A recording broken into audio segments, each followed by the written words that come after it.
Como todos los días, damos la cordial bienvenida a nuestros audientes y teleaudientes en este programa especial que realiza la Fundación Excelencia, Liderazgo y Transformación en torno a la reconstrucción de la memoria histórica aún no contada del conflicto armado en Colombia, emisión 181, el ataque terrorista de las FARC contra los habitantes del municipio de Nariño, Antioquia.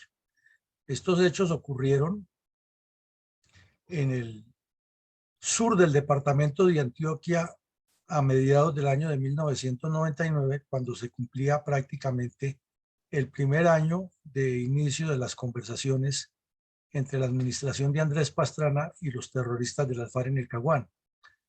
Para la época, Colombia vivía una enorme zozobra. La revista Time de Estados Unidos había publicado un par de artículos, reportajes muy fuertes contra Colombia, en los que advertía que el país se estaba balcanizando, que ya había una buena porción del territorio nacional en manos de las FARC, otra en manos de los mal llamados paramilitares y otra en manos del ELN y otra en manos de carteles de la droga y delincuencia organizada. Era un momento muy crítico, no había una dirección clara del Estado, las FARC habían impuesto la salida del batallón Cazadores del Caguán, se multiplicaban los secuestros y los crímenes y a la vez estas mal llamadas tomas, que en realidad son ataques terroristas contra los habitantes de los municipios, estaban de moda.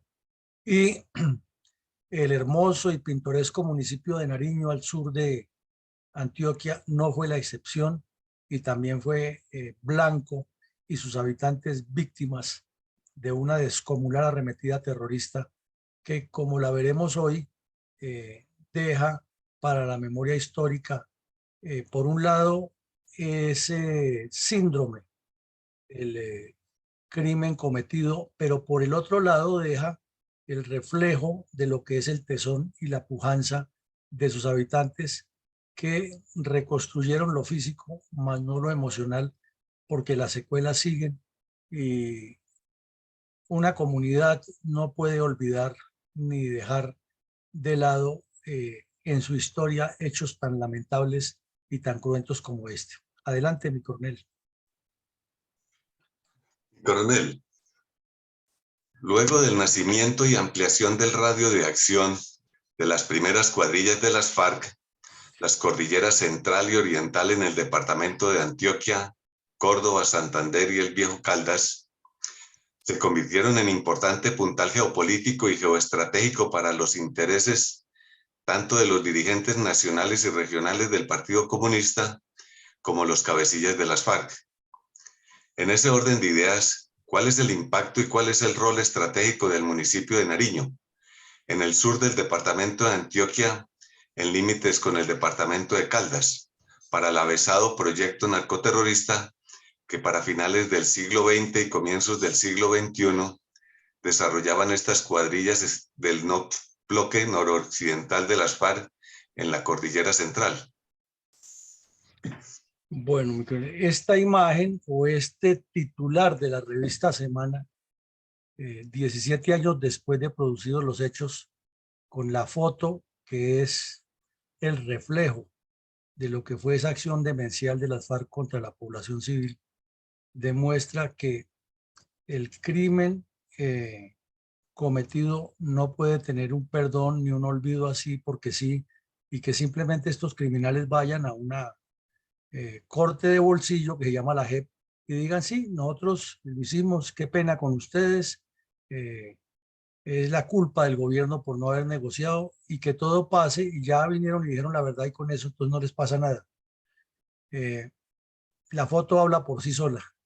Es toda el área circundante a esta plaza que quedó completamente destruida, inhabitable y que condujo o trajo como consecuencia la muerte de 9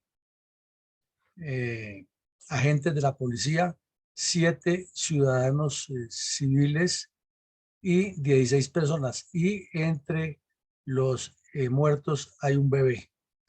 Entonces, esto no se puede olvidar y esto indica la tragedia que vivió Colombia, que vivieron los departamentos más afectados por la violencia y la indiferencia de la clase política que sin duda seguía en el Congreso de la República, en las altas cortes, en los altos cargos, pelechando de los impuestos que pagábamos los colombianos, el agobiado pueblo colombiano ante la presión terrorista, viajando el señor Pastrana por todo el mundo, su canciller también, olvidados completamente de esta realidad, buscando premios Nobel, y los dirigentes políticos en el mismo rol de siempre, apropiándose de los recursos con fines no santos.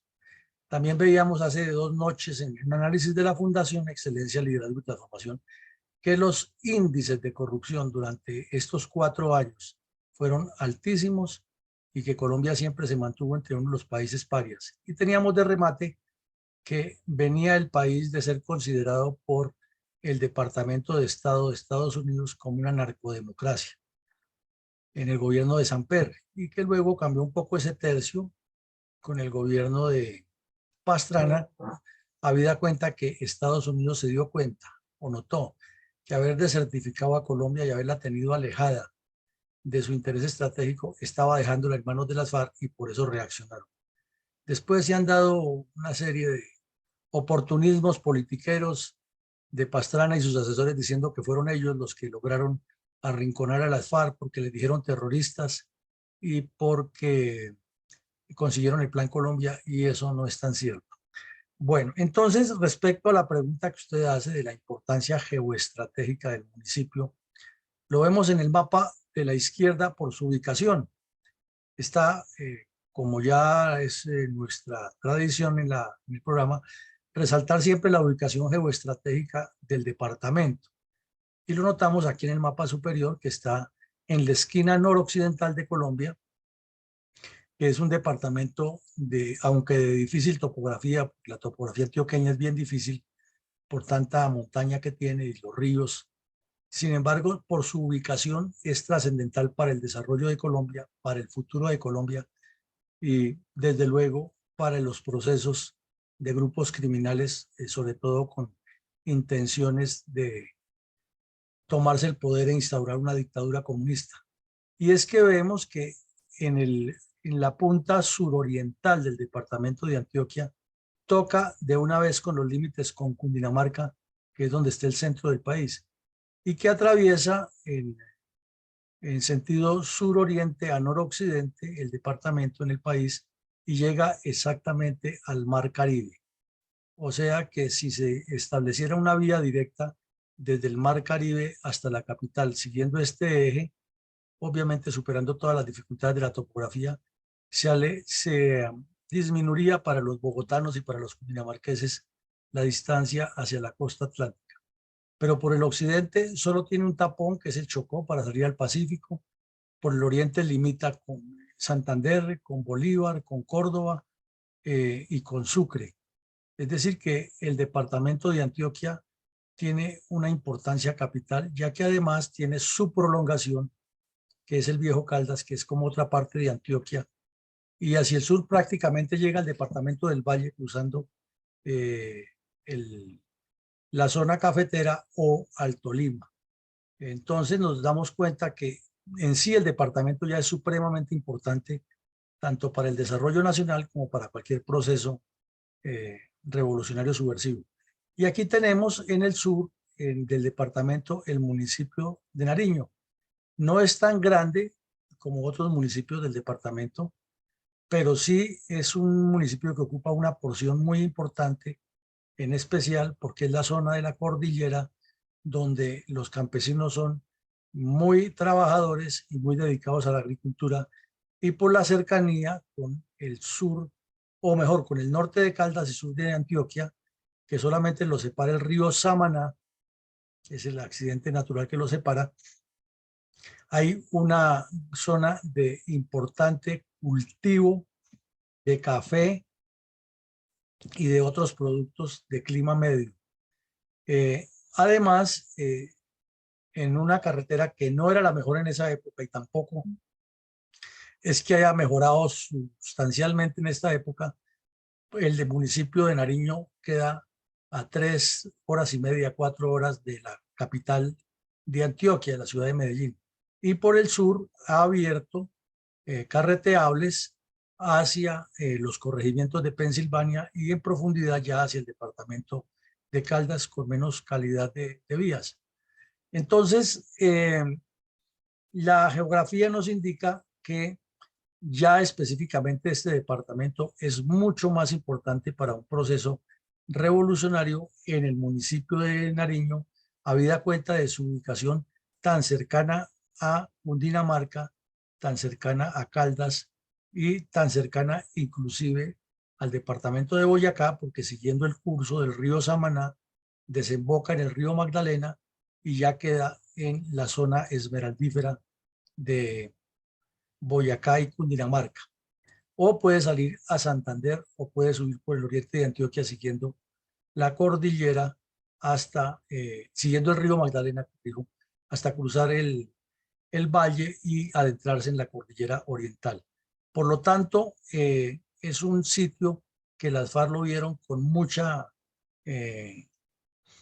avidez para posesionarse allá. Y esta foto nos muestra la característica del municipio. Está construido como en una especie de meseta, parecido al corregimiento de Pensilvania, que no queda muy lejos, lo cual nos indica que la zona geográficamente tiene muchas similitudes, y también fue construido sobre una especie de meseta con precipicios al lado y lado y con el río Samaná ahí en sus límites, y que de manera irregular los campesinos y los pobladores se han ido adecuando a la topografía para construir sus edificaciones, y como siempre la plaza central y lo más resaltante es la capilla, un colegio y algunas propiedades que se han ido mejorando con el paso del tiempo. Esa sería la descripción geopolítica de el municipio de Nariño en grandes rasgos, mi coronel. Gracias, mi coronel. ¿Cuáles fueron los antecedentes de este cruel desastre en el pintoresco municipio de Nariño? Bueno, entonces, pues uno de los principales antecedentes es que lo hemos reiterado todos estos días porque hemos tomado el mismo tema y la misma época. Era la continuidad y la multiplicidad de ataques terroristas contra otros municipios.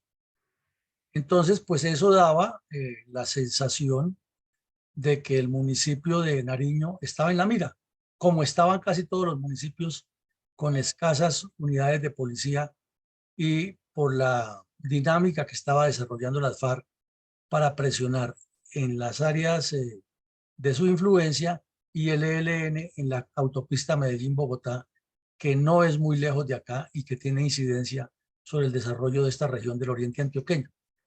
El otro aspecto resaltante, el otro antecedente resaltante es que los campesinos del oriente de Antioquia, en particular de los municipios de Sonsón, Argelia y Nariño, así como los habitantes del norte de Caldas, comenzaron a denunciar la desaparición de sus líderes campesinos, obviamente los que no estaban de acuerdo con las FARC. Y algunos los desaparecieron y los asesinaron, los tiraron al río Samaná o al río Magdalena, y a otros los dejaron tirados ahí en las veredas donde los asesinaban, y otros tuvieron que huir.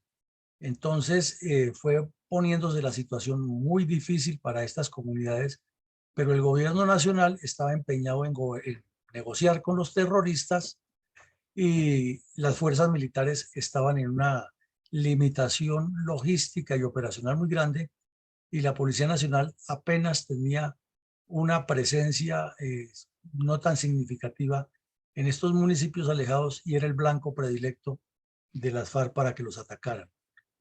El otro era que, lo mencionamos ahora en la introducción, eran crecientes los rumores de los asaltos terroristas a los municipios.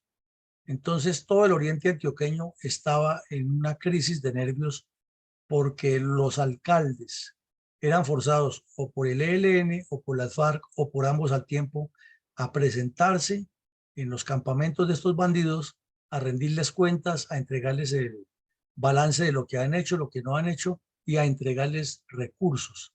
La salud de los campesinos de esa región y la educación de los niños fue supremamente afectada porque de ahí, de frente, les ponían cuotas, les obligaban a pagar.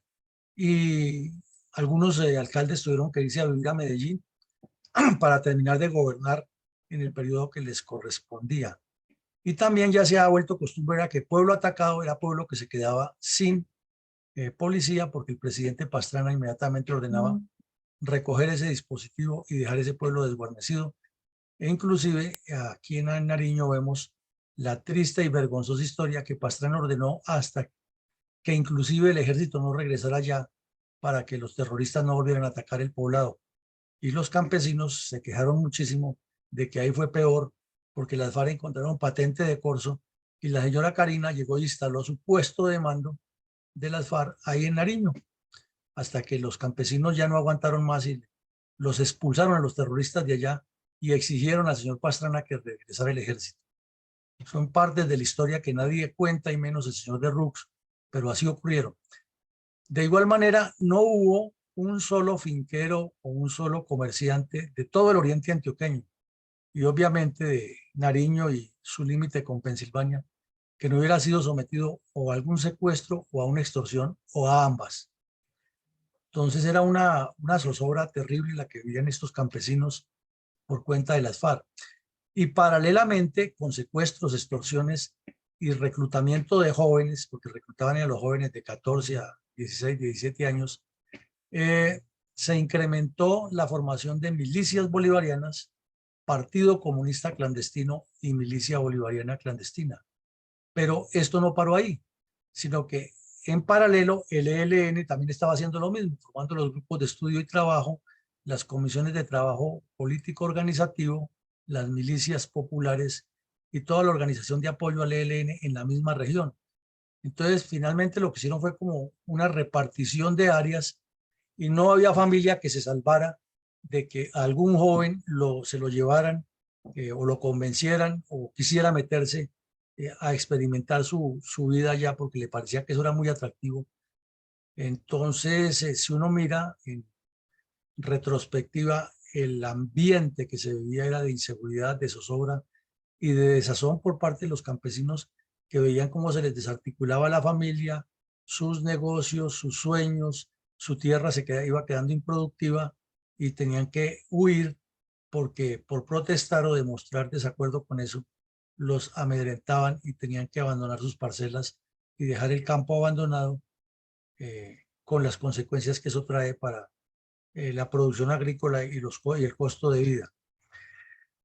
Por la misma época ingresaron las armas de Montesinos por el Guaviare y ya de forma clandestina las FARC la distribuyeron en todo el país y naturalmente que estas cuadrillas de Antioquia también recibieron parte de esas armas y de otras formas de ingreso de armas que les llegaban. Por eso siempre puntualizamos aquí que ese famoso informe de la ONU de 7.800 armas que según la ONU recibió y destruyó, pero que nadie vio, pues es falso. Primero porque no se vieron cuáles eran y segundo porque fueron muchas las armas que las FARC ingresaron al país, más las que ya tenían y las que siguieron adquiriendo después de este hecho. Igualmente, había una presión permanente en la mesa de conversaciones por parte de las FARC en varios sentidos. El uno era desde luego presionar el canje humanitario permanente por terroristas que presos, ellos devolvían a militares y personas secuestradas. Pero también había otro tipo de presiones, era que se aligeraran o se dotaran mejor las mesas de conversaciones, que el gobierno Pastrana tenía que rendirles cuentas, tenía que presentar una serie de planes que ellos consideraban necesarios para avanzar, que se dejara mayor participación de comunidades en las mesas de conversaciones y al mirar en profundidad esas comunidades, por ejemplo, estaban unos sindicatos agrícolas del Catatumbo que maneja un señor Jerez que estudió como 5 posgrados en la Unión Soviética y habla como 3 idiomas, pero él es campesino que se quedó en el Catatumbo organizando la Comunidad para la Defensa de los Campesinos, y ha aparecido en varios computadores y en varios documentos de los bandidos, sindicado de ser precisamente el director del Partido Comunista Clandestino de las FARC allá, pero lo niega, y los medios de comunicación, sin otro argumento distinto al que él dice, sin demostrarle lo que está escrito en los emails de Raúl Reyes, han dicho que sí, pues él es un líder campesino, una persona con todo ese estudio dedicado viviendo en el campo, comienza a causar sensación, y sobre todo que sus estudios no tienen nada que ver con la agricultura, sino él es ingeniero químico y especializado en temas de ingeniería nuclear y otros aspectos que nada tienen que ver con la organización agrícola. Pero pues es lo que hay. En la revista Semana han sacado varios artículos sobre ese señor, pero no pasa nada.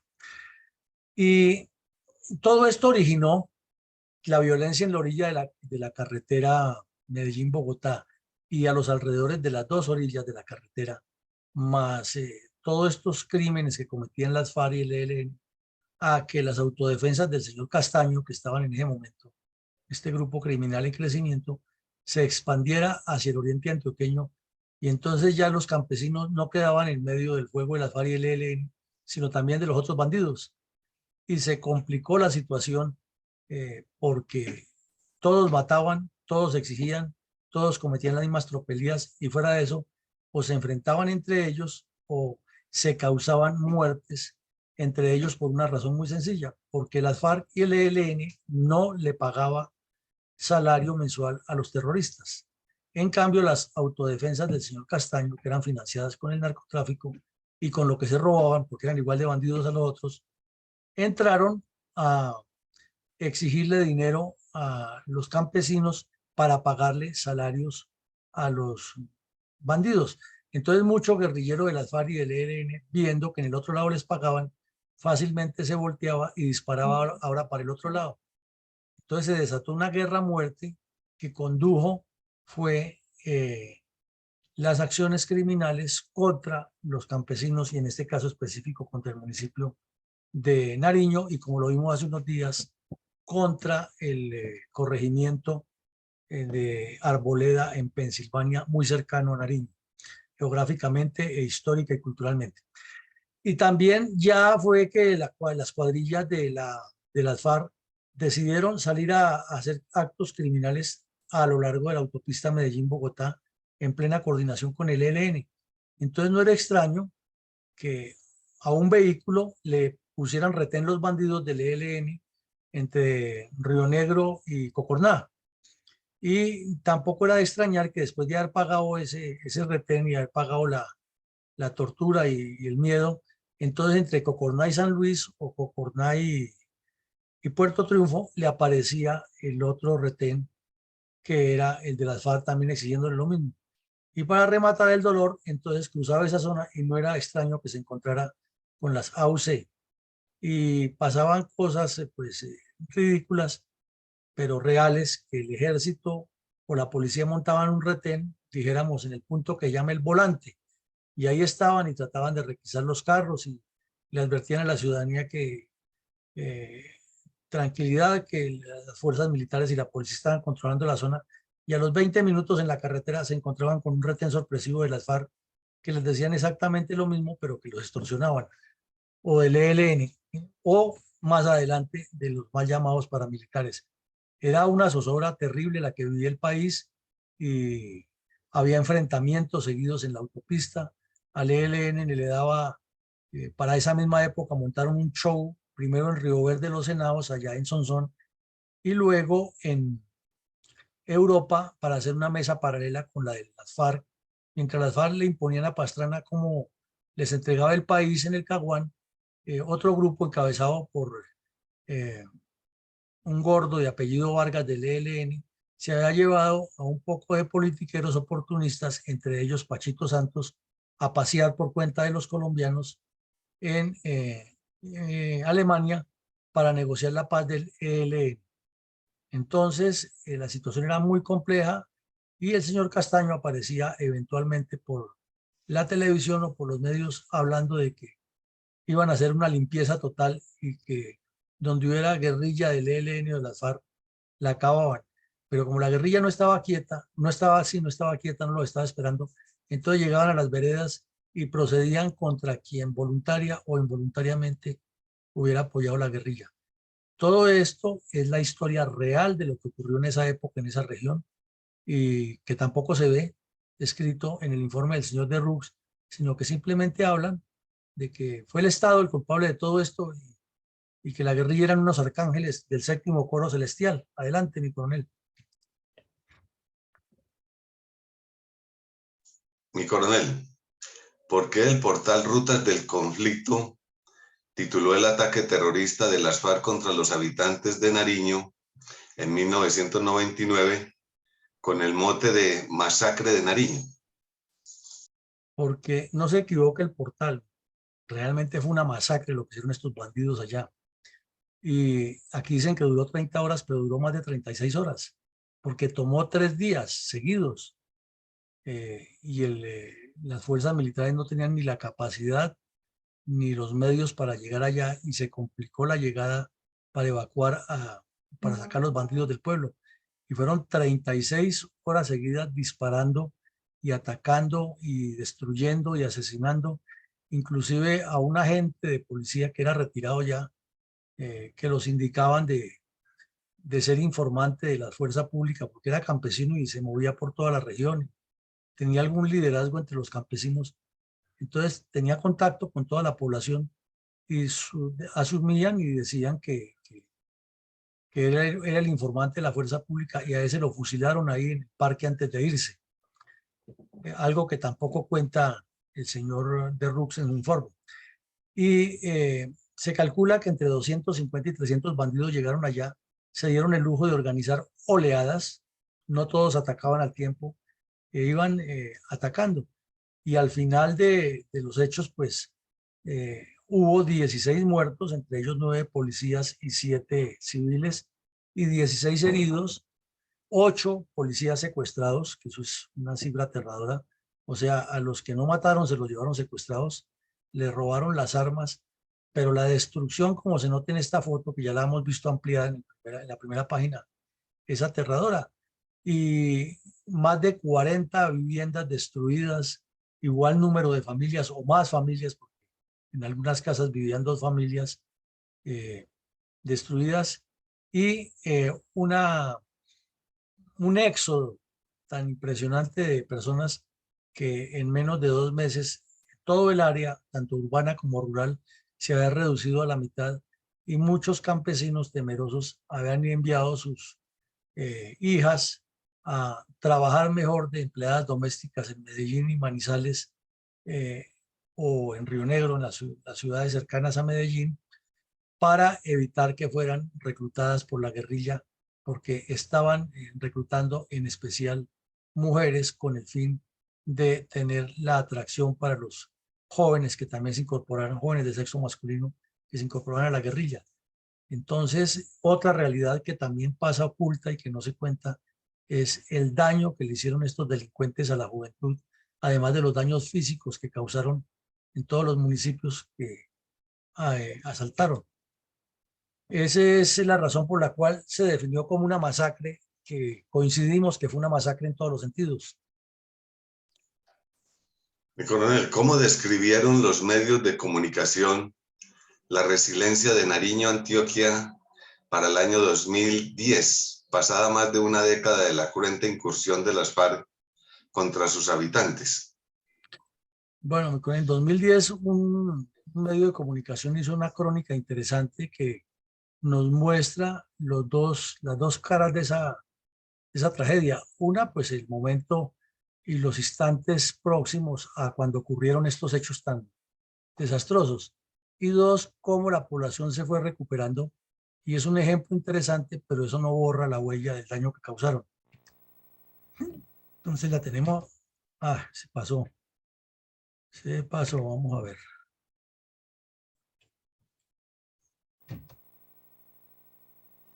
Este es Nariño, un municipio que después de 10 años de sufrir una de las peores tomas guerrilleras del departamento, ahora se muestra como modelo en el oriente antioqueño, no solo por su reconstrucción física y social, sino porque fueron las mismas víctimas las que eligieron la no violencia y la solución pacífica de los conflictos.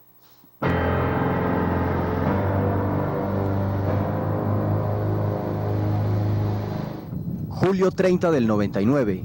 Más de 500 guerrilleros de los frentes 47, Noveno y José María Córdoba de las FARC llegan hasta zona urbana y la emprenden contra el comando de policía.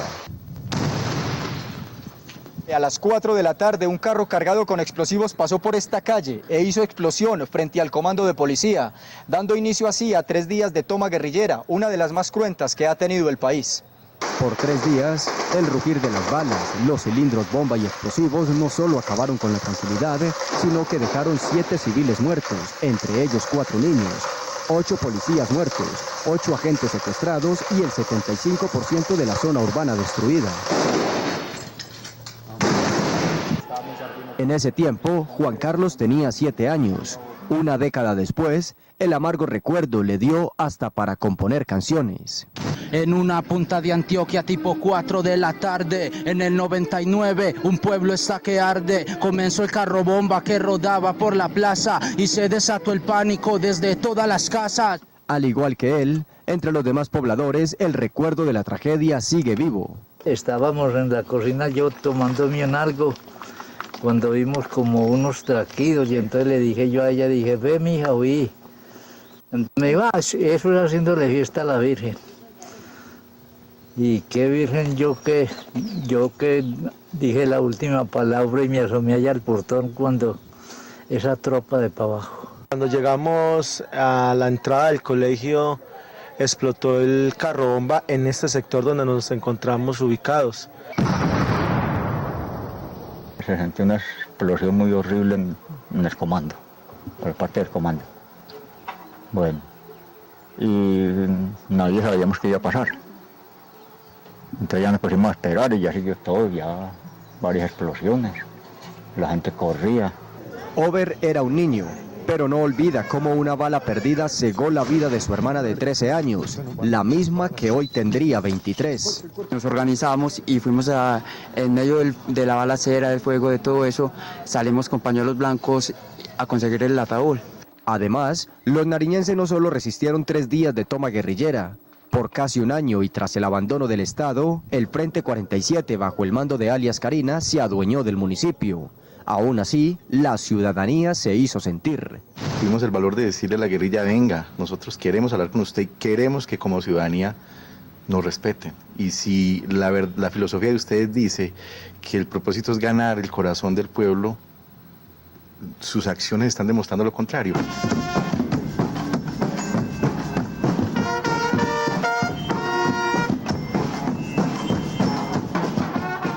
Tras el retorno de la fuerza pública, como en la historia del ave fénix que se levantó de sus cenizas, los pobladores enfrentaron el miedo y los rencores y buscaron superar adversidades.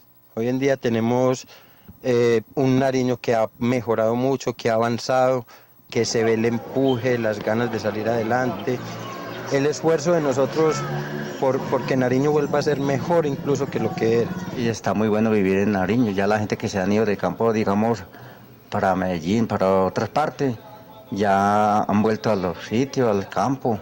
Últimamente se ha habido mucha tranquilidad también en el pueblo, la gente está regresando, sí han aumentado un poquito las ventas. Pero ahora ya viajo con mucha tranquilidad porque pues no se ve nada, es como seguro.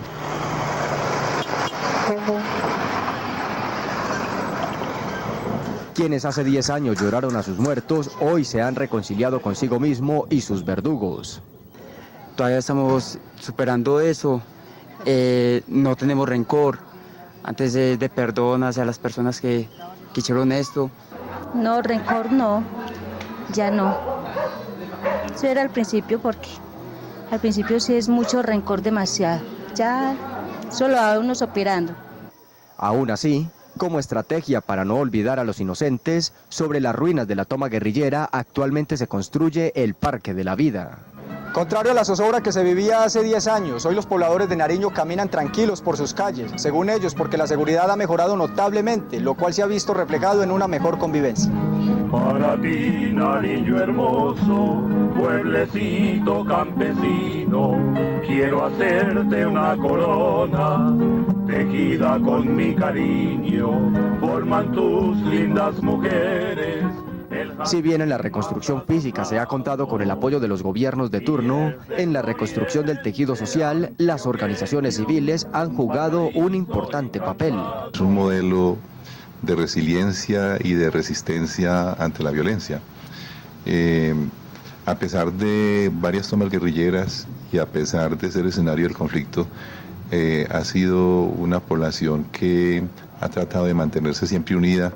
Los medios de comunicación locales también han hecho lo propio. Nosotros con el periódico lo que hemos venido haciendo es tratar de vincular a las personas, tratar de ser esa fuerza, esa unión que todas las personas necesitan para salir adelante. Todos los proyectos que vienen en pro de mejora de la calidad de vida de los nariñenses. Yo creo que la emisora ha estado siempre ahí pendiente de todos estos proyectos y este desarrollo en pro de la recuperación del tejido social de nuestro municipio. En este municipio hoy le apuestan a otros proyectos, entre ellos al turismo.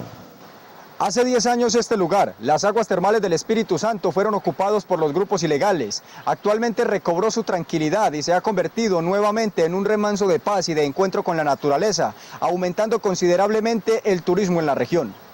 Con el mejoramiento del orden público y la superación de la tragedia vivida, la población vuelve a ser pujante y equitativa, dicen sus habitantes. En los últimos tiempos se ha incrementado en un 100% el turismo debido a que en la zona ya no hay tanta problemática con la seguridad pública.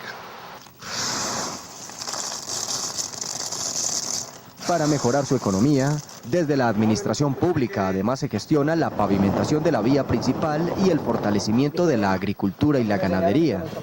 Las situaciones de violencia en el municipio que se vivieron hace unos años ya son cosas del pasado. Y esto da pie para que el municipio vuelva a creer en su gente, en su región, en los sitios turísticos. Conscientes de que el futuro de una comunidad está en sus niños y jóvenes, en este municipio ahora se la juegan por la educación, el deporte y la cultura. Brindar educación superior y de calidad en el mismo municipio para que los jóvenes estudien desde acá, elaboren proyectos que beneficien a la comunidad y se queden acá trabajando. Un joven que empuñe un instrumento jamás empuñará un arma. Ya los jóvenes estamos utilizando más esos espacios de sano esparcimiento como el deporte y otros sitios donde podemos estar en paz. En Nariño, las nuevas generaciones de jóvenes, las mismas que cuando solo eran niños sufrieron las inclemencias del terrorismo, ven ahora más claro su futuro. Todo se ha vuelto a reconstruir, todo ha sido excelente, ya está prosperando más. Y pues ni que hablar del ambiente, afortunadamente el ambiente es tranquilo, se puede pasear, se puede disfrutar de esos sitios turísticos con los que contamos. Cuando yo era pequeño, uno se tenía que encerrar a las 5 de la tarde o 6 por el peligro pues, de la violencia, pero vamos mejorando. Están llegando muchos proyectos y están dando muchos espacios para las personas, o sea, para los jóvenes que terminan el colegio y de pronto no se les da la oportunidad de irse a estudiar a Medellín o a otro lugar. Colombia, Antioquia y Nariño son las tres pasiones mías. Así, entre positivismo, ilusiones y proyectos, los nariñenses, 10 años después de la tragedia, confían en que no regrese la guerra, pero sí aquellos que algún día se fueron. Que los que estén por ahí desplazados en los pueblos, que se vuelvan a los campos otra vuelta a trabajar, que está muy más o menos bueno para trabajar otra vuelta por aquí en los campos, que ya la violencia ha mermado mucho. Aunque conscientes de que en los últimos años han ocurrido cambios trascendentales en este municipio, sus pobladores aún consideran necesario fortalecer la generación de empleo y sobre todo pavimentar lo que resta de vía con Medellín. Desde Nariño, con la cámara de Freddy Ocampo y la asistencia de John Freddy Bolívar, Oscar Alberto Morales, Teleantioquia Noticias. Bueno, entonces ahí vemos que hay sí una resiliencia grande del municipio y parece un poco como que la alcaldía hubiera promovido y la gobernación de Antioquia el mensaje de que todo está bien, pero no está bien. Si la carretera no ha sido mejorada y no hay posibilidades de empleo, como dice este señor, y la juventud dice que ya olvidaron, pero lo tienen ahí vivo y tienen que construir un parque de la vida el tema sigue vigente y eso queda en el ADN. Esto ocurre 10 años después, o sea que estamos hablando de 2009. Más adelante veremos otro video, pero la conclusión es que un hecho como este, después de destruir el 75% del área urbana y de haber dejado tantos dolientes con lo que sucedió, no se puede superar de la noche a la mañana con un programa de televisión elaborado por una entidad del gobierno. Y también pues esta señora, la mamá del bebé que murió, dice que al principio le dio mucho odio y que después fue perdonando y fue olvidando. Eso es muy difícil de creer porque eso marca muchísimo. Si nomás la muerte de un bebé en una familia normal, enfermedad o situaciones congénitas queda marcado de por vida en esa familia, ¿cómo será que se le asesine la guerrilla? Entonces, vemos que es un drama difícil de superar todavía y que tendrán que pasar generaciones para que esto ocurra. Adelante, mi coronel. Coronel, el video periodístico titulado Nariño, territorio que nace en el oriente antioqueño, describe con lujo de detalles los sucesos de este ataque terrorista de las criminales FARC y cómo la comunidad ha hecho duelo a esta cruel masacre. ¿Podría proporcionar detalles de estos hechos? Sí, mi coronel. Después, 8 años después de este video, o 7 años después de este video, Teleantioquia volvió a hacer una visita y volvió a presentar una visión un poco más ampliada de lo que ocurría, y por eso colocamos los dos videos para comparar y que nos vayamos formando la idea de cómo han evolucionado los hechos allá.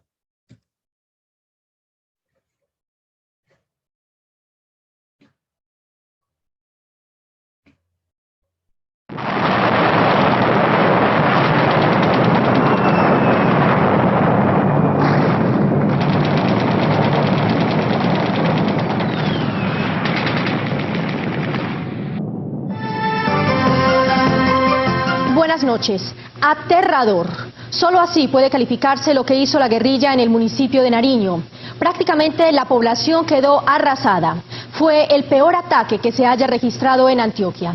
Después de esto, probablemente Nariño no se vuelva a recuperar en su totalidad.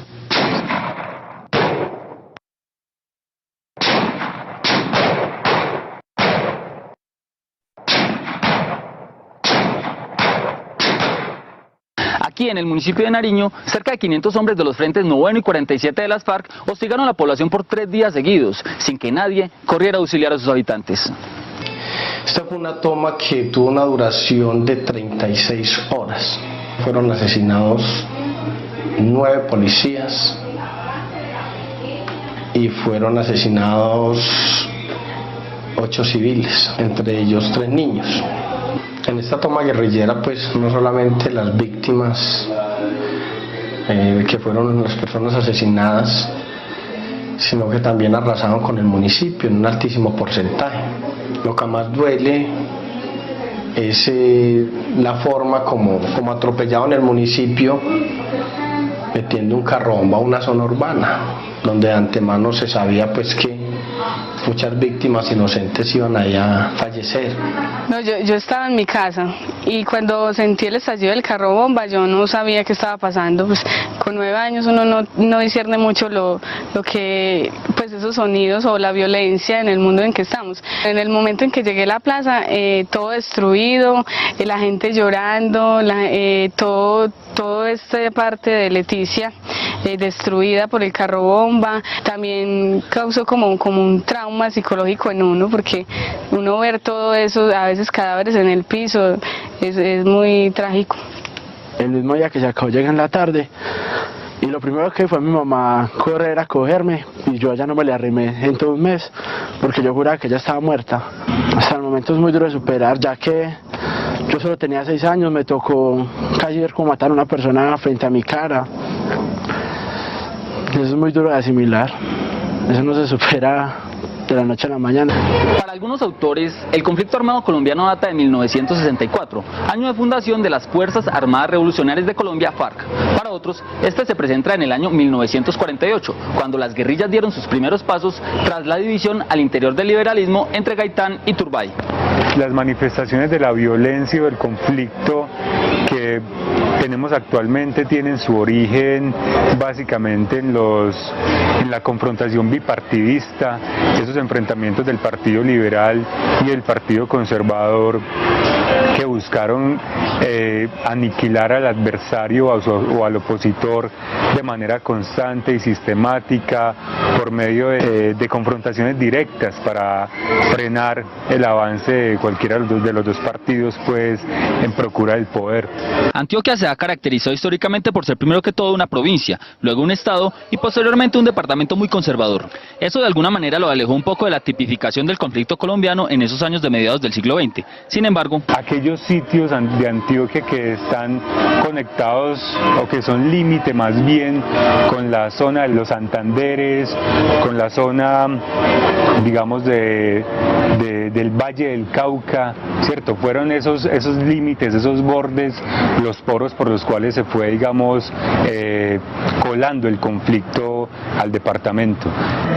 Hacia el año 1992 encontramos que con fuerza ingresan a la región, aparecen en el municipio de Sonsón, Argelia, Nariño, hacia el 93 y el 94, aunque desde principios del 90 pues hay repuntes, pero así de lleno entre el 93 y el 94 se da la llegada de varios frentes del ELN y de las FARC. Y de esta manera es como llegan, no solo a Nariño, sino también a todo el oriente del departamento, los grupos al margen de la ley. Nariño se encuentra ubicado en el suroriente de Antioquia, en la zona andina colombiana, municipio caracterizado por la gran riqueza en atractivos naturales que posee, únicos en el oriente antioqueño, además de su gran variedad topográfica. Su economía se basa en el cultivo de productos agrícolas como café, cacao, plátano, caña y en menor medida de la ganadería. En la actualidad, el municipio cuenta con unos 10.000 habitantes aproximadamente, de los cuales cerca del 70% habita el área rural. Con todas las riquezas que posee el municipio, nadie podría imaginarse en qué momento fue que los guerrilleros se metieron al pueblo y estuvieron durante 3 días hostigando a la población. Se tomó la decisión de que se retirara la fuerza pública del municipio de Nariño, tanto el ejército como la policía. Y eso significó que la guerrilla regresara al municipio. Hablar de que era un territorio recuperado y que ya ellos iban a hacer presencia permanente. Esa es una decisión que toma el gobierno en ese momento, pues el gobierno nacional, que uno no comparte ni ninguna de las poblaciones víctimas en el país compartimos que se sacara la fuerza pública de los municipios, porque era pues absolutamente contradictorio y paradójico que luego de una toma guerrillera, en vez de apoyar a las poblaciones, pues entonces por el contrario se les abandonara. Un año completo fue el que Nariño estuvo bajo el mando de alias Karina, la guerrillera más temible de esta organización, quien a la fecha, sin que los nariñenses se puedan explicar cómo, se encuentra como gestora de paz. En Nariño durante todo ese tiempo nos sentimos encarcelados, ¿sí? Y atropellados, con una guerrilla imponiendo su filosofía e incluso asesinando permanentemente a personas extrañas que llegaban al municipio o a personas que de pronto no compartían su filosofía. Podemos decir que fue una época de absoluto horror y abandono del Estado. Ante tales atropellos, el pueblo se reunió y se manifestó en contra de estas circunstancias. Nos preguntó, hombre, ¿qué es lo que pasa? Nosotros queremos trabajar es por el pueblo, pero ustedes porque están en contra de nosotros. Nosotros le dijimos, bueno, Hugo, si ustedes quieren trabajar por el pueblo, ¿cómo es posible que matan, secuestran, roban, desaparecen y aquí no pasa nada? La comunidad entera se para frente a ese actor y le hace un reclamo por lo que había hecho, digamos, ese delito de lesa humanidad que se hizo sobre Nariño, y le dice, eso no, y aceptamos la institucionalidad del Estado. Y lo llamamos a que respeten a la gente. Esa toma de postura de la gente es un hecho de empoderamiento ciudadano.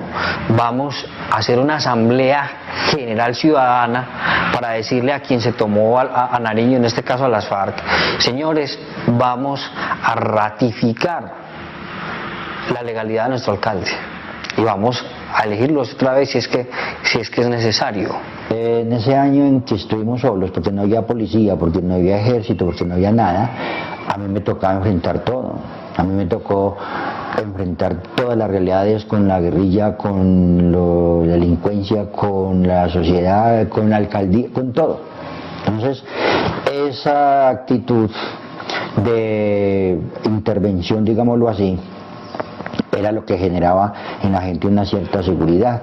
El 20 de agosto del año 2000, la guerrilla realizó en la plaza principal del municipio el lanzamiento de su movimiento bolivariano. Esto fue como un desafío que esta organización guerrillera le estaba haciendo al gobierno nacional. Fue entonces cuando, por orden del mismo presidente Andrés Pastrana, que el ejército regresó al municipio y retomó el control del casco urbano de la población. Nariño sintió miedo, temor, porque era siempre que la guerrilla dentro del mismo municipio decía que si el ejército trataba de entrar aquí al municipio nos iban a acabar prácticamente, que iban a volver, pues, iban a destruir el pueblo. Uno ver la gente, porque desde la plaza hasta la bomba era ejército regado en todas las calles y toda la gente salía a ofrecerles, pues, a saludarlos. La alegría fue inmensa. Es que uno estar un año bajo el yugo, no digamos el poder, sino el yugo de esta gente, y luego llegar al ejército, fue una cosa, pues, que eso, de los que estuvimos aquí en este pueblo, es inolvidable. Luego de la recuperación del control de las armas que realizó la fuerza pública en la población, faltaba la recuperación de su infraestructura física y, lo más importante, la recuperación de su tejido social, la que muy seguramente sería posible gracias al empuje propio de los nacidos en este municipio. De manera inmediata iniciamos el proceso de gestión con las entidades del orden departamental y nacional, incluso el orden regional, como es el caso de la Corporación Antioquia Presente, y estuvimos formulando el proyecto. Hicimos un proceso de censo con las familias afectadas, se entró en el proceso de organización tanto de los diseños como de los aportes a cada uno de los beneficiarios. Se hicieron los respectivos aportes y ya el proceso de reconstrucción se inició con la otra administración municipal. Más o menos unos recursos de 500 millones de pesos, en los cuales se logró construir 30 viviendas y luego otras 14 que se entregaron en otro sector. Se implementaron los proyectos de construcción de vivienda, proyectos de carácter productivo, con el fin de que la comunidad, pues, lograra retornar y recoger algunos ingresos para volver a continuar, pues, con su vida normal. De igual manera, en lo que tiene que ver con mejorar la parte educativa, la parte de salud y obviamente un trabajo en lo que tiene que ver con el mejoramiento de las vías. Bueno, entonces vemos ahí que ocurrió algo que es increíble en la historia de Colombia y que tampoco se menciona en el informe del señor de Rux y que debería ser un tema importante. Es que el presidente Pastrana, el gobierno de Pastrana, voluntariamente le entregó el control de este y otros áreas urbanas, pero sobre todo de este, que es un municipio importante, a la guerrilla. Y ahí duraron un año y los tipos no era que se acercaban, era que vivían dentro del pueblo y allá no podía entrar el ejército ni nadie porque entonces se dañaba la conversación de paz en el Caguán. Y estos bandidos hacían lo que querían con los pobladores, hasta que la misma población se fue rebotando y le exigieron al presidente. Pero la copa la llenó porque recordemos que en el Caguán hicieron un espectáculo circense en el cual como 4.000 bandidos de las FARC, todos armados con fusil y con brazaletes de distintivo y uniformados, estuvieron en un remedo de parada militar e hicieron el lanzamiento del movimiento bolivariano clandestino ese día, y ahí se subieron a la tarima todos los criminales, todos los jefes, Tiro Fijo, el Mono Jojoy, la mujer de Tiro Fijo, Iván Márquez, Timochenko, Iván Ríos, todos los cabecillas allá reunidos en una tarima, dando discursos y lanzando ese día el movimiento bolivariano clandestino con el que anunciaban la toma del poder. Y mientras tanto el gobierno negociando con ellos. Y paralelamente en el municipio de Nariño hicieron lo mismo. Entonces esto ya fue un campanazo porque la misma dirigencia política de Antioquia y de este sitio le hablaron claro al presidente y le dijeron, bueno, ¿usted va a entregarle el país a los bandidos o cómo es el cuento aquí? Porque si ya están haciendo el lanzamiento en Antioquia, quiere decir que de ahí para allá sigue todo el resto de Colombia. También hay unas imprecisiones ahí de los historiadores que contactan, y esa es la crítica que siempre hacemos, que llevan personas a los medios a opinar sobre todo de lo que no saben y desinforman. No, la guerrilla no llegó en el año 92 a Antioquia, la guerrilla llegó desde el año 60 con el MOEC y luego con las FARC, que fundaron el Quinto Frente en Urabá, y se fue desdoblando y creciendo. Y la 9ª cuadrilla llegó al área de San Rafael, San Luis, en el año 76, y comenzaron a desdoblarse y a crecer, y la cuadrilla 47 aparece en Caracolí más o menos como en el año 88-89, y se extiende desde Caracolí hacia el sur por toda esta zona de Argelia, Sonsón, Nariño, etcétera.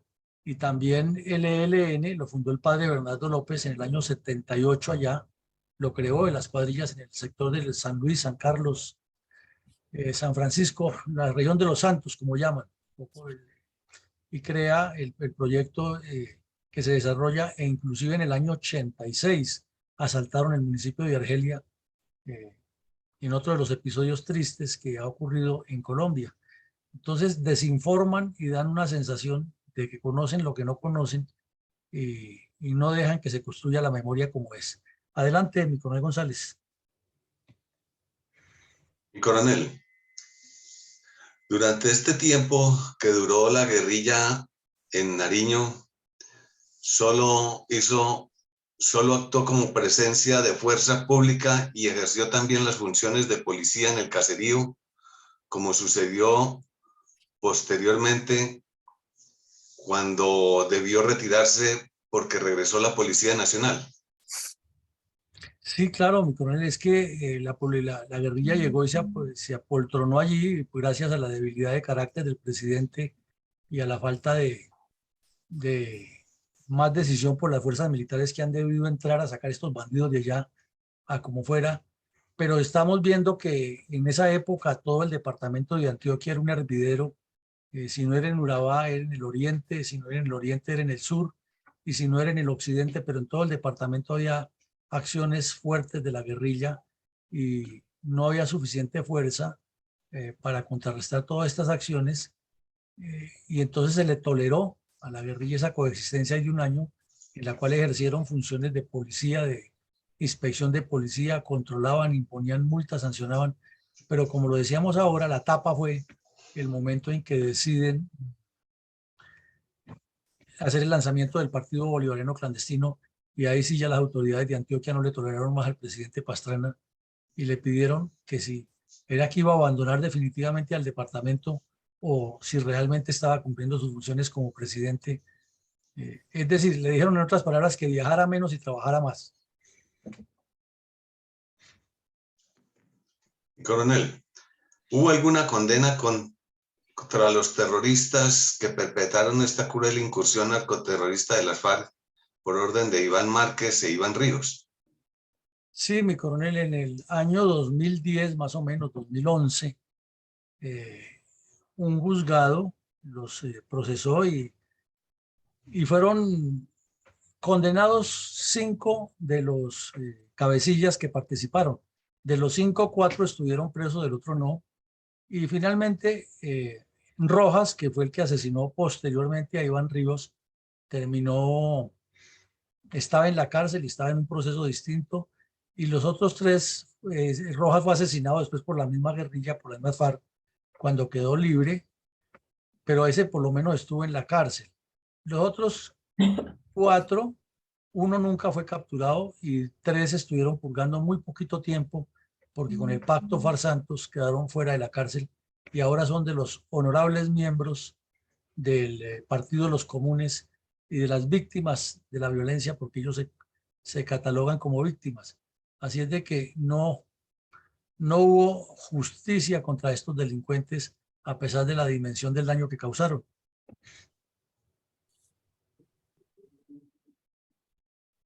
Y coronel, ¿cómo y por qué los cabecillas de las FARC reconocieron la responsabilidad con solo presentación de excusas ante las martirizadas víctimas de su cruenta acción terrorista de este municipio de Nariño? Bueno, mi coronel, antes de responderle eso, quisiera invitarlos a que veamos un breve video del día que se produjo la notificación de que han sido condenados los cabecillas que habían participado en ese acto criminal. Entonces veamos el video para que tengamos una información más completa de lo que se dijo, pero que realmente no llegó a mayor profundidad. Por su participación y coordinación en la toma guerrillera ocurrida en el municipio de Nariño, Antioquia, en 1999, un juez de Medellín condenó a 40 años de cárcel a 5 integrantes del Frente 47 de las FARC. La decisión cobija a Pablo Montoya Cortés, alias Rojas, y a 5 de sus subalternos por encabezar la violenta toma que dejó 9 agentes de la policía y 7 civiles muertos, 16 personas heridas y el 80% de la zona urbana de Nariño destruida. Además de alias Rojas, también fueron condenados Hernán Gutiérrez, Carlos Buitrago, Iván de Jesús Zuluaga y Arnulfo Ríos, quienes en su mayoría están capturados. Alias Rojas es recordado en el país por haber asesinado a su comandante, alias Iván Ríos, a quien luego le cortó una mano para entregársela al ejército.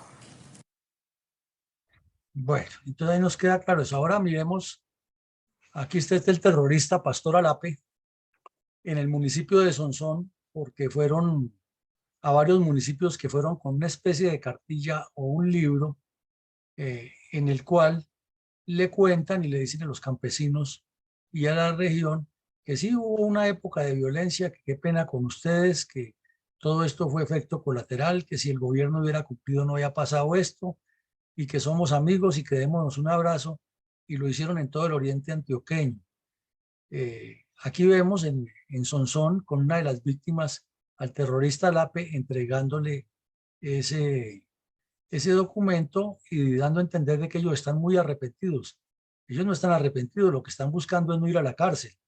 Y con hacer eso, como la JEP es un tribunal de bolsillo, entonces dicen, no, ellos ya dijeron la verdad, entonces no hay necesidad de hacerles nada.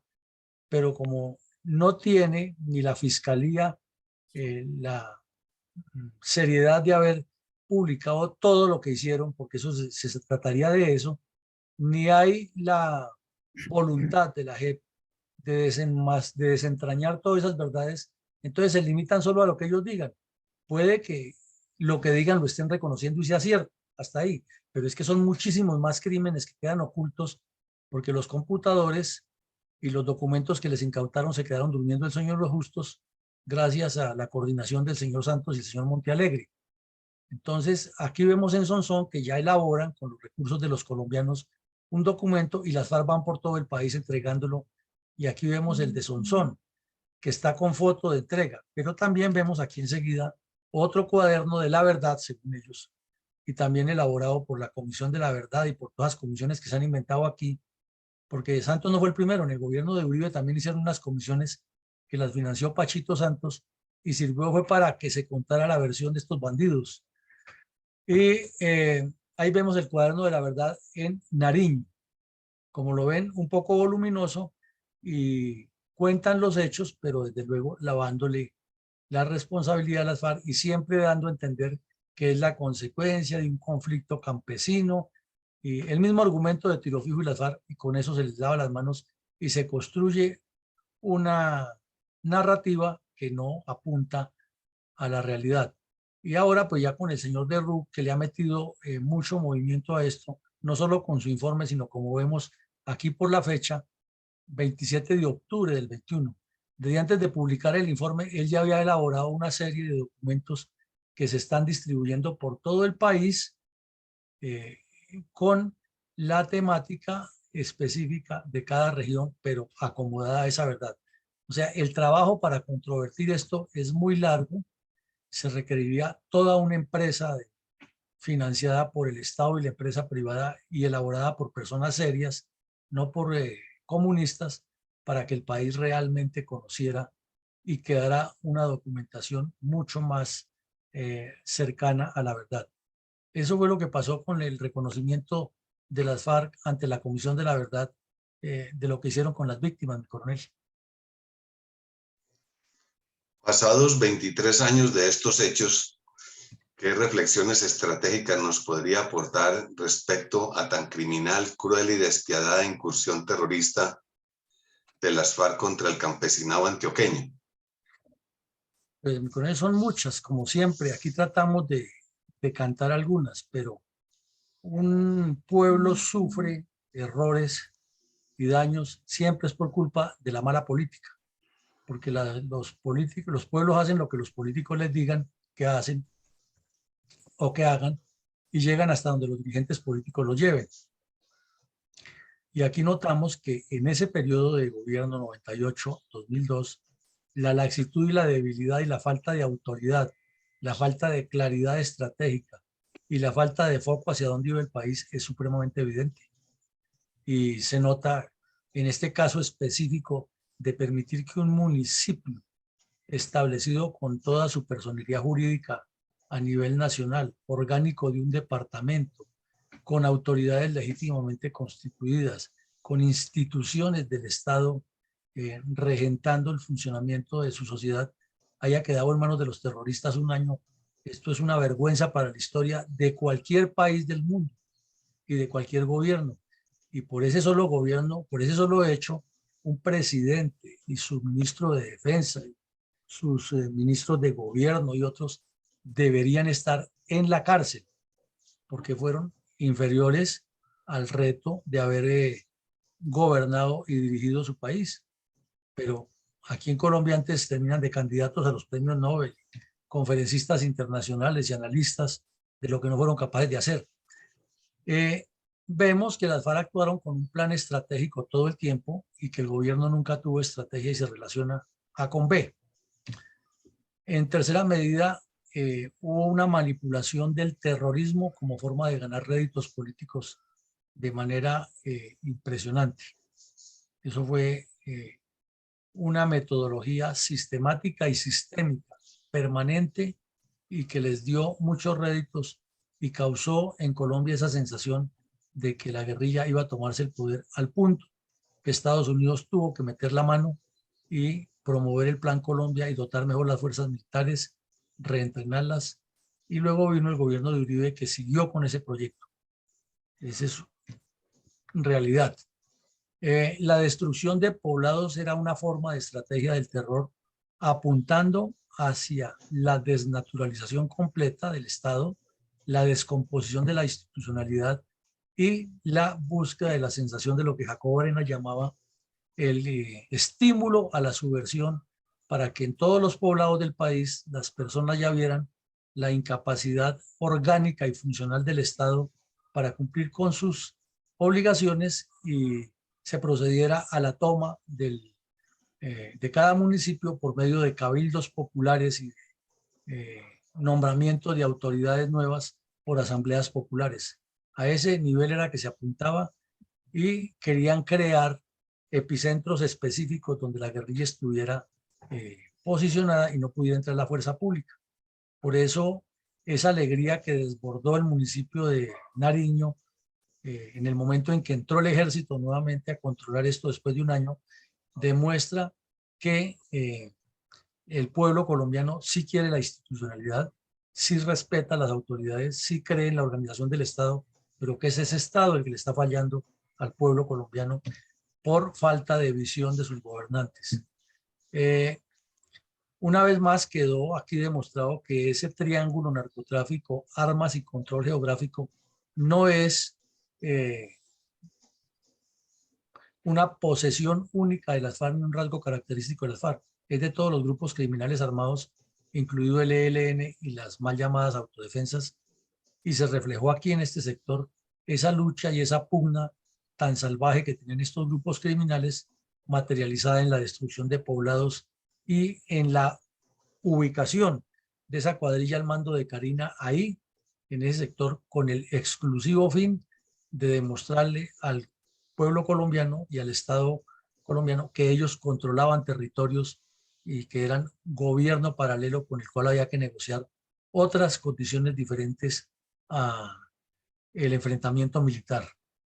Y encontraban en el presidente Pastrana al hombre ideal para eso, porque su mentalidad no era la de la autoridad, sino la de estar conversando para buscar premios y distinciones personales. Eso fue una forma de presión en la mesa de conversaciones y logró mucho impacto, porque se empantanaba todo, se estaba negociando allá y se hablaba inmediatamente de un secuestro, de una destrucción de un poblado, de un terrorismo contra X o Y comunidad, y eso hacía que las conversaciones del Caguán tampoco avanzaran, porque volvían al cuento de que, oiga, pero no hagan esto, oiga, pero nosotros no lo hacemos, pues ustedes no ceden en esto, y ahí se empantanaba todo. Comisión va a Bogotá, viene, periódico, entrevista, y que Pastrana trajo a la reina de Jordania, y que ahora habló con Fidel Castro, y que se reunió con él en Sao Paulo, y que ahora se encontraron en Buenos Aires, y que, porque esa era la vida de Pastrana, pasear sabroso, mientras el país estaba en esa crisis tan tenaz. Hubo un debilitamiento de la institucionalidad, y aquí vemos un ejemplo que sería motivo para una tesis universitaria, inclusive no solo de pregrado, sino de posgrado. Es que el Estado permite que se quiebre la institucionalidad, que se debilite, y es el pueblo que está sufriendo esa falta de apoyo del Estado el que reclama la institucionalidad y la reconstruye, pero además de la institucionalidad desarrolla un proceso de reedificación de su alma, de su vida, de su conjunto, de su contexto, y por medio de organizaciones no gubernamentales no solo reclama la presencia nuevamente de la fuerza pública, sino que se dedican mancomunadamente a reconstruir el poblado. Este es un tema interesante desde la sociología para entender mejor el ADN de los colombianos en medio de todo lo que nos pasa y de esta región del país. Y finalmente, el síndrome colectivo inolvidable de lo que pasó es insoslayable. Aquí puede que Teleantioquia y la alcaldía hayan tratado de dorar la píldora y demostrar que sí hay un cambio, y claro que lo hay, lo está demostrando esa búsqueda de institucionalidad por la misma comunidad, pero por el otro, en los testimonios y los hechos, la pobreza de los campesinos que siguen llegando en mulas y mal trajeados al pueblo, y la carretera en malas condiciones, y las esperanzas no muy claras de todos esos jóvenes que quieren progresar, nos demuestran que el problema sigue latente y que es la falta de presencia del Estado en esa región y en todas las regiones del país, porque esto es como un laboratorio allí, lo que no deja que el país crezca, porque en los núcleos de poder están concentrados los dirigentes en otra zagarrera y en otra dinámica diferente a pensar en cómo empoderar a todas las comunidades y hacer que el Estado cumpla con sus dos funciones esenciales de desarrollo y seguridad.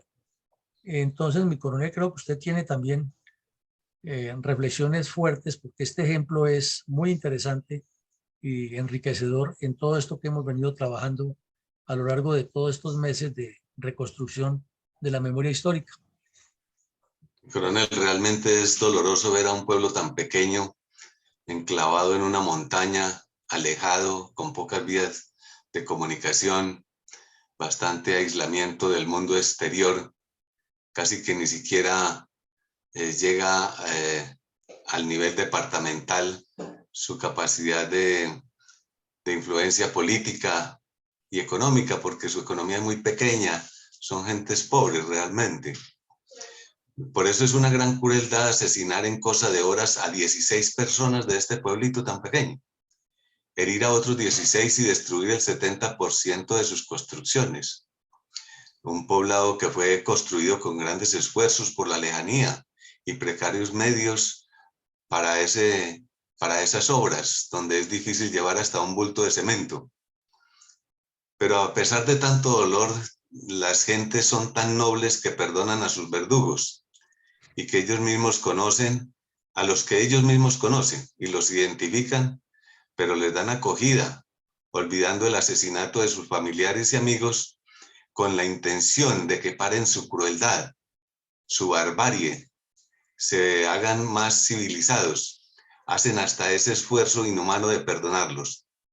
Eso demuestra el gran valor, la dignidad y la nobleza que poseen las gentes de los poblados rurales y campesinos, que tienen sus esperanzas puestas en el porvenir.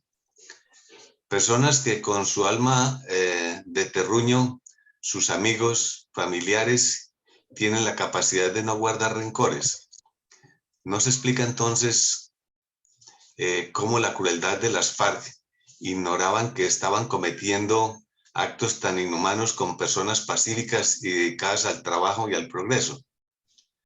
Por eso es razonable ver cómo la verdad de la real memoria histórica es incompleta, y es incomprensible que ahora los culpables no demuestren remordimiento. Por el contrario, exigen privilegios, salarios, beneficios y reconocimientos inmerecidos. Los mismos que aterrorizaban y esclavizaron abusando con fuerza asesina de las armas, viviendo incluso dentro de sus propias víctimas por un tiempo. Es indispensable entonces, mi coronel, que esta historia real no se olvide, y mucho menos se cuente en forma distorsionada para inculpar al gobierno, cuando realmente son los genocidas de las FARC que ahora gozan del privilegio de ser honorables senadores con grandes reconocimientos económicos y materiales. Para solventar ese gran pecado histórico es la razón por la cual Fundel, sin ningún apoyo ni político ni ideológico, y mucho menos económico del Estado ni de ninguna otra entidad, lo está contando. Pero las reservas, con su inacabable depósito de los recuerdos de la crueldad que vieron y también sufrieron y vivieron en carne propia, sí pueden contar la real memoria de los hechos y de los culpables, sin olvidar que la responsabilidad también de los gobernantes ineptos por incumplir con los deberes de ser mandatarios. Muchas gracias, mi coronel. No, usted, mi coronel, muy concreto lo que usted dice, y así es. Es increíble que con el tango cambalache, siglo XX, el bandido se convierte en un gran señor. Pues llegamos al final de este ejercicio en el día de hoy con nuestro mensaje institucional. Resaltamos una vez más la pujanza del pueblo antioqueño, que ha sabido superar esta y muchas crisis, y obviamente que esperamos que esa pujanza sea para bien y para integración, y no que se multiplique más la tragedia que ha padecido esta bella región del país. Entonces, nos despedimos con nuestro mensaje institucional. Los invitamos hoy a las 6 de la tarde, que tenemos otro análisis muy interesante de geopolítica y de formación política como estadistas y estrategas, que es verificar la actual política exterior del señor Gustavo Petro por medio de su Cancillería tan disímil que ha organizado para iniciar su periodo presidencial en 3 semanas ya, que no lleva sino de populismo y nada de acción. Y mañana por la mañana tendremos otro episodio de la memoria histórica del conflicto armado en Colombia, el número 183, con el análisis del asalto a otro municipio cometido por las FARC durante la misma época, y con ingredientes más novedosos de lo que ha sido esta violencia contra los colombianos por parte de este grupo criminal.